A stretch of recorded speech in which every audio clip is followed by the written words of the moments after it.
Cinema బడ్జెట్లో major share హీరోలకు వెళ్ళిపోతుంది. రెమ్యూనరేషన్లు చాలా అదుపు తప్పి వెళ్ళిపోతున్నాయి. అంటే మేకింగ్ మీద ఎక్కువ డబ్బులు పెట్టాలి.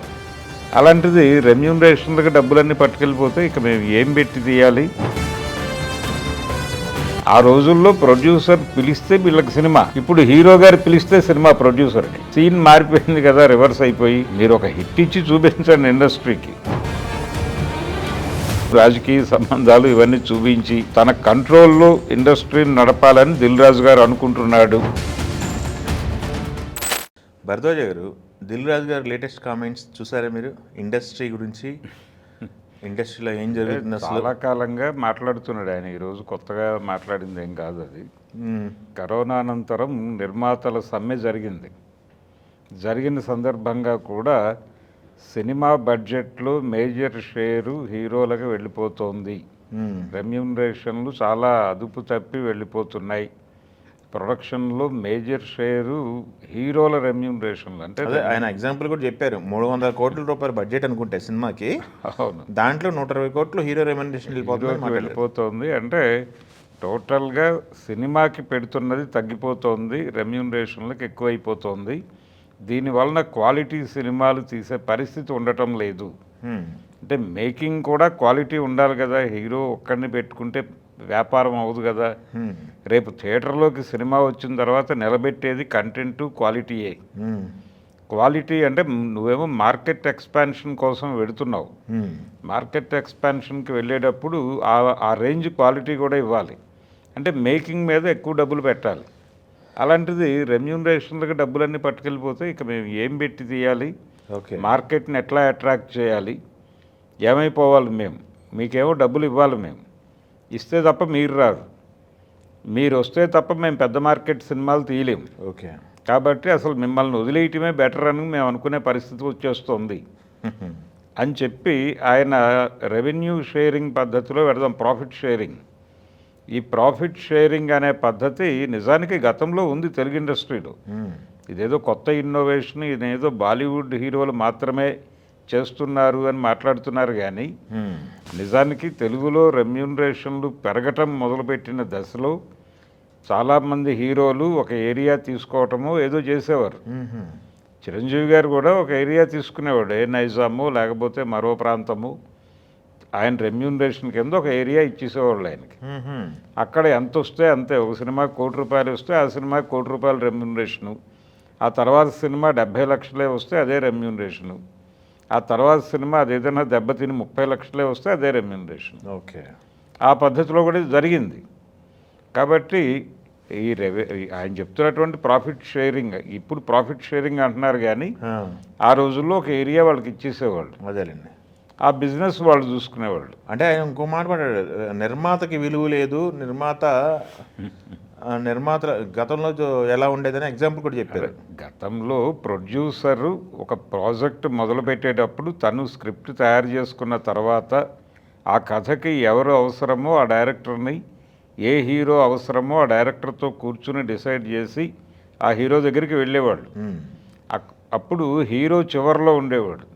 ఇప్పుడు పరిస్థితి ఏమైందంటే డైరెక్టరు ఒక కథ తయారు చేసుకుని ఒక హీరోతో ఒప్పించుకుని, నా దగ్గర ఒక కథ ఉంది, దాన్ని అంగీకరించిన హీరో ఉన్నాడు అన్న తర్వాత ప్రొడ్యూసర్ ఎంటర్ అవుతున్నాడు. అదే కాంబినేషన్ చూసుకుంటున్నారు.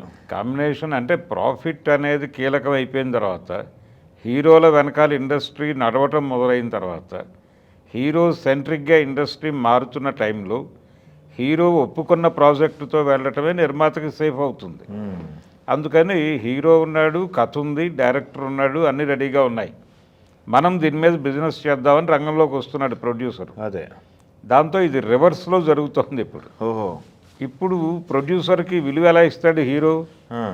ఆ రోజుల్లో ప్రొడ్యూసర్ పిలిస్తే వీళ్ళకి సినిమా, ఇప్పుడు హీరో గారు పిలిస్తే సినిమా ప్రొడ్యూసర్కి. సీన్ మారిపోయింది కదా, రివర్స్ అయిపోయి. ఇదంతా ఏంటి పరిస్థితి అంటే నిర్మాతల్లో ఐక్యత లేక, ఇప్పుడు భారీ లాభాలు కావాలి, మీరు మానేసేయండి, పెద్ద హీరోలను మానేసేయండి, మీరు మళ్ళీ పాత పద్ధతిలోకి వెళ్ళిపోయి ఒక ప్రాపర్ స్క్రిప్ట్ తయారు చేసుకుని దాని ప్రకారం వెళ్ళండి. ఏ డైరెక్టర్ బాగా చేస్తాడో ఆ డైరెక్టర్ని కూర్చోబెట్టి, ఏ హీరో బాగా చేస్తాడో ఆ హీరోని అప్రోచ్ అయ్యి అతను కాదు అంటే కనుక ఇంకొక హీరోతో సినిమా తీసేసి మీరు అనుకున్న పద్ధతిలో రిలీజ్ చేసి హిట్లు కొట్టండి. కాదన్నది ఎవరు? అంటే ఇక్కడ ఇంకొక వాదన ఉంది.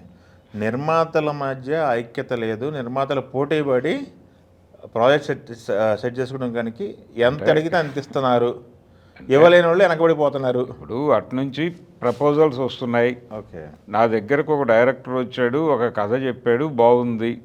లేదు, డైరెక్టర్ గారే వెళ్ళి ప్రొడ్యూసర్లకు చెప్తున్నాడు, అదేలేండి, నేను చెప్పిన పాయింట్ ఫలానా హీరో అంగీకరించాడు, అతని మార్కెట్ ఇది అని చెప్పగానే ఒక్కొక్క ప్రొడ్యూసరు అప్రోచ్ అవుతున్నారు. అప్రోచ్ అయ్యి వాళ్ళు అనుకున్న పద్ధతిలో వాళ్ళు ఆర్గనైజ్ చేయగలము అనుకుంటే చేస్తున్నారు, లేదంటే వెనక్కి వచ్చేస్తున్నారు. చేయగలిగిన వాళ్ళకి ప్రాజెక్ట్ ఇస్తున్నారు వాళ్ళు. కాబట్టి ఇప్పుడు ప్రొడ్యూసర్కి ప్రాజెక్ట్ ఇస్తోంది హీరో, డైరెక్టర్. సీన్ ఇలా మారిపోయిన తర్వాత మీరు టోటల్గా దాని మీద ఆ ప్రోగ్రామ్ మీద ఇష్టం లేదంటే పెద్ద హీరోలతో తీయకండి. అసలు పెద్ద హీరోల దగ్గర జరుగుతోంది ఇదంతా. కాబట్టి వాళ్ళని వదిలిపెట్టేసి మీరు సినిమాలు మీరు చేసుకోండి. ఎవరొద్దన్నారు? వాళ్ళ మార్కెట్ ఎప్పుడైనా దెబ్బతింటే వాళ్ళు కూడా ఈ పద్ధతికి వచ్చేస్తారు. మీరు ఈ ప్రపోజల్ పెట్టండి, మీకు ఏదో ఒక రైట్స్ తీసుకోండి అని ఒక ప్రపోజల్ పెట్టండి. ఓటీటీ రైట్స్ మీకు, లేకపోతే ఫలానా ఇప్పుడు మీరు పాన్ ఇండియా మార్కెట్ అని చెప్పి హిందీలో రిలీజ్ చేస్తున్నారు, తమిళ్ వెళ్తున్నారు, కేరళ వెళ్తున్నారు, కర్ణాటక వెళ్తున్నారు, అన్ని చోట్లకి వెళ్తున్నారు. ఏదో ఒక ఏరియా వాళ్ళకి సెట్ చేసి ఇచ్చేయండి. ఇచ్చేసి ఇక రెమ్యూనరేషన్ లేదు, అక్కడ ఎంత వస్తే అంతే మీకు కష్టం, మాకు సంబంధం లేదు అని ఒక పద్ధతి చేసుకోండి. అదేలేండి, ఆ పద్ధతిలో వెళ్ళండి. ఇప్పుడు ఆయన ఏం చెప్తున్నాడు, బాలీవుడ్లో ప్రాఫిట్ షేరింగ్లో వెళ్తున్నారు వాళ్ళు, రెమ్యూనరేషన్లు కాదు. అదే ఇప్పుడు ఆయన చేస్తున్న ప్రాజెక్టులు సల్మాన్ ఖాన్ గారితో ప్రాజెక్టు, అక్షయ్ కుమార్తో ప్రాజెక్ట్ ఉందట. అవును, ఈ 2 ప్రాజెక్టులకి షేరింగ్ బేస్ మీద వెళ్తున్నాను. ఆ షేరింగ్ బేసిస్లో, ప్రాఫిట్ షేరింగ్లో, అంటే సినిమా మీద వచ్చిన లాభంలో మీకు ఇంత వాటా ఇస్తాను, లాభం వస్తే ఇస్తాం, లాభం రాకపోతే ఏమిటి పరిస్థితి అనేది కూడా ఏదో రాసుకుని ఉంటారుగా అగ్రిమెంట్లో, అది చెప్పట్లేదు ఆయన. ప్రాఫిట్ వస్తే దానిలో భాగం ఇస్తామని మాత్రమే చెప్తున్నారు. అదేలేండి, కాబట్టి అది కూడా దాదాపు ఇక్కడ ఏరియాలు ఇచ్చినట్టుగానే ఉంటుంది అది కూడా. సో అలాంటి అగ్రిమెంట్లు మీరు ప్రపోజ్ చేయండి హీరోల ముందు, అంగీకరించే హీరోలతోనే సినిమాలు చేయండి. అదేలేండి, ఆయన కూడా చెప్తున్నారు. ఇప్పుడు ఈయన సీరియస్గా కరోనా టైంలో ప్రొడ్యూసర్ల సమ్మె తర్వాత హీరోల రెమ్యూనరేషన్ల వల్లనే మేము సినిమాలు తీయలేకపోతున్నాం అన్నాడు. అన్న తర్వాత జూనియర్ ఎన్టీఆర్ వీళ్ళందరూ వీడియోలు చేసి సోషల్ మీడియాలో పెట్టారు కదా, మేము రెమ్యూనరేషన్లు తగ్గించుకోవడానికి సిద్ధంగా ఉన్నాం, వచ్చిన ప్రాఫిట్ల మేరకే చూసి తీసుకోమన్నా మాకు అభ్యంతరం లేదు అని చెప్పారు కదా. మహేష్ బాబు కూడా చెప్పాడు కదా. ఇంకేమిటి ప్రాబ్లం? మీరు ఇష్యూని వాళ్ళ ముందు మాట్లాడి, ఇదిగో ఈ స్క్రిప్ట్ ఉంది నా దగ్గర, ఇప్పుడు గేమ్ చేంజర్ సినిమా చేశాడు ఆయన, మాట్లాడారు, దాని గురించి కూడా మాట్లాడారు. గేమ్ చేంజర్ సినిమా చేసినప్పుడు ఈయనే కదా స్క్రిప్ట్ పట్టుకెళ్ళి వాళ్ళని కన్విన్స్ చేసి సినిమా చేయించుకున్నాడు. అలాగే అంతకుముందు పవన్ కళ్యాణ్తో చేశాడు సినిమా ఒకటి, ఏది వకీల్ సాబ్. అప్పుడు కూడా ఈయనే కదా ప్రాజెక్టు ఆయన దగ్గరికి వెళ్ళి డేట్స్ తీసుకుని ఈ సినిమా చేద్దాము అని చెప్పి కదా కన్విన్స్ చేసి పట్టుకొచ్చి రీమేక్ సినిమా చేయించాడు ఆయనతో. ఇలాంటివి జరుగుతాయి. అంటే దిల్ రాజు గారు ఇలాగే ఆర్గనైజ్ చేసుకుంటూ వెళ్ళాడు ఆయన. కాకపోతే ఆయన బ్యానర్లో హిట్ తగ్గింది, హిట్ రావడం లేదు. దాంతో పెద్ద హీరోలు ఎవరు ఈయనతో ట్రావెల్ అవడానికి కంఫర్ట్గా లేరు, హిట్టే మాట్లాడుతుంది. పైగా ఈయన ఈ పద్ధతులన్నీ చెప్తున్నాడు.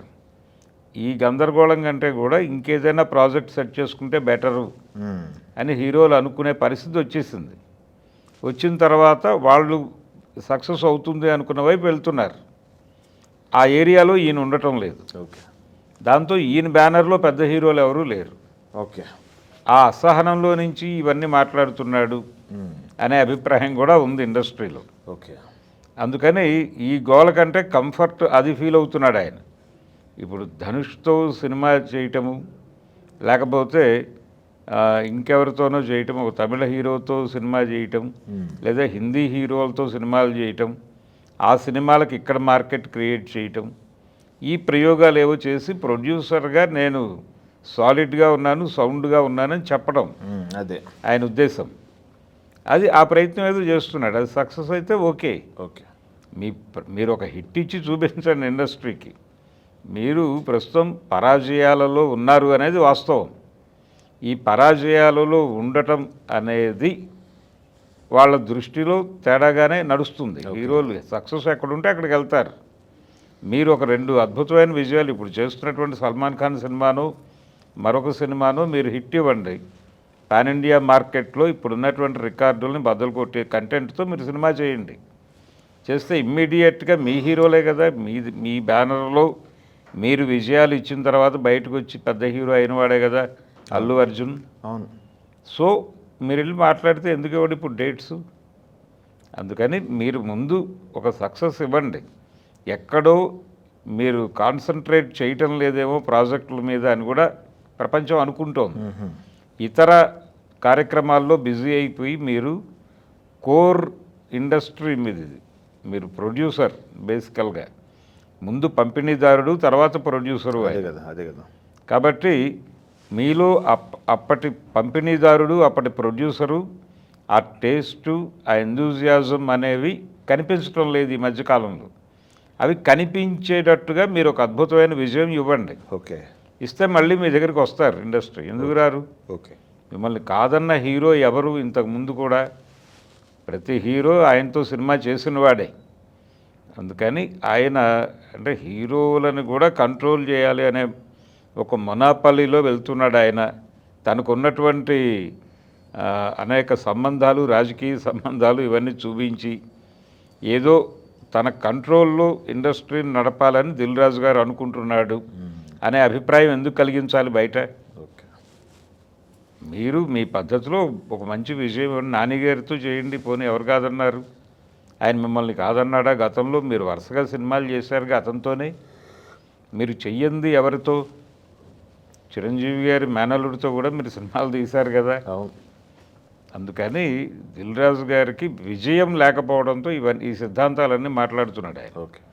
ఒక భారీ విజయం వచ్చి నిజానికి గేమ్ చేంజర్ అనే సినిమా వీళ్ళు అనుకున్న పద్ధతిలో అది గేమ్ చేంజర్గానే నిలబడి పాన్ ఇండియా మార్కెట్లో భారీ వసూళ్లు సాధించి ఉంటే ఈ కబుర్లు చెప్పుండేవాడు ఆయన. లేదు కదా.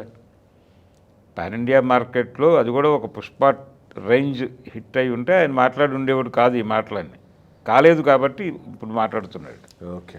అంటే హిట్ అయితే తన టాలెంటు, ఫ్లాప్ అయితే హీరోల తప్పు అంటే ఎలా కుదురుతుంది? ఓకే. వాళ్ళకి ఆ పెయిన్, ఆ బాధ ఉంటుంది కదా హీరోలకు కూడా. అందుకని దిల్ రాజు గారు కొంచెం నడుస్తున్న పద్ధతి ప్రకారమే మాట్లాడాలి.